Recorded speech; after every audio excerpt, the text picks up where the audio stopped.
Hey everybody, this is Jason here. I'm actually with my 2010 Coachman Freelander here.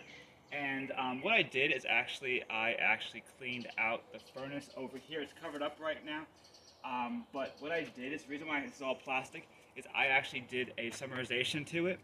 I had a 4-foot hose, soft hose connected with NPT attachment over here.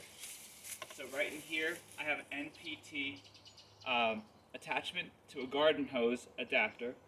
Then I have a 4-foot soft garden hose to a ball valve attachment, and then a food funnel at the end. This was a royal pain, and it took us, like I said, literally, because overall, what I had to do here is basically go up on a ladder, pour vinegar into the food funnel slowly all the way down to the hose, and it kept spilling out and everything else.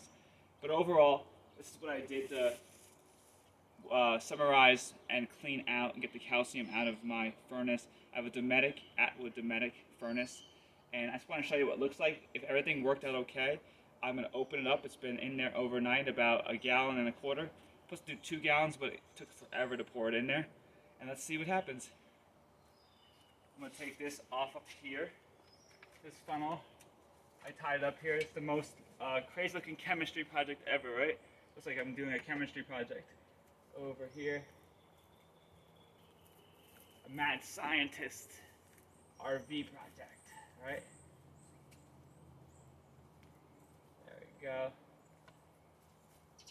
This rope off. I tied it up here with this rope.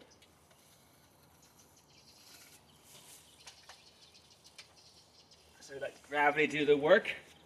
And let's see what happens when I open up this ball valve. Vinegar should shoot out.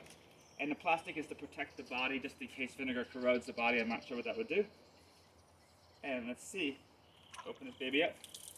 See what pours out. It's supposed to be milky white substance. Looks pretty clear to me, actually. Smells like vinegar. It's coming out of the food funnel a little bit, and also out of the hose. This hose actually I cut from a 20-foot hose because the hose I bought was too rigid and it wouldn't fit underneath this bar. Right here, this propane furnace bar. So it's a little finicky, but overall, you only do this once a year.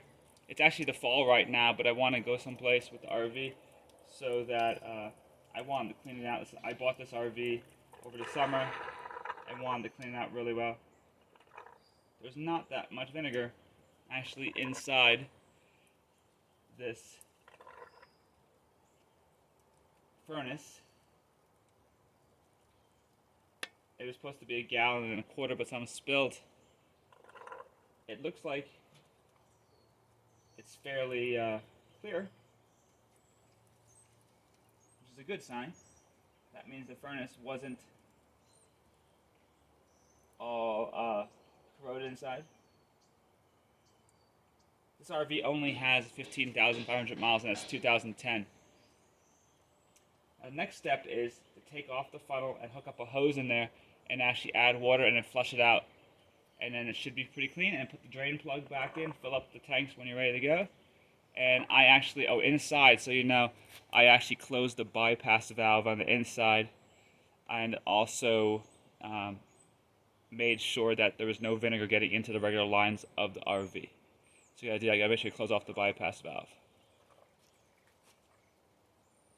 But overall, that's the concept. You just hook a hose to it and refill it up, and then drain it out, refill it up, drain it out, and then you'll be all set.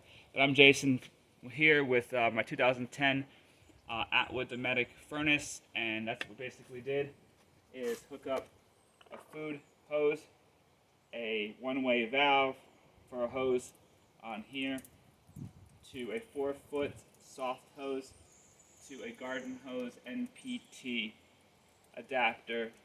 And if you have another type of furnace, sometimes they take a 3/4 adapter, but the Dometic Atwoods take a 1/2-inch NPT adapter. But I'll see you next time, and I'm going to finish my crazy experiment here. And as you can see, I open this up and more vinegar is popping out.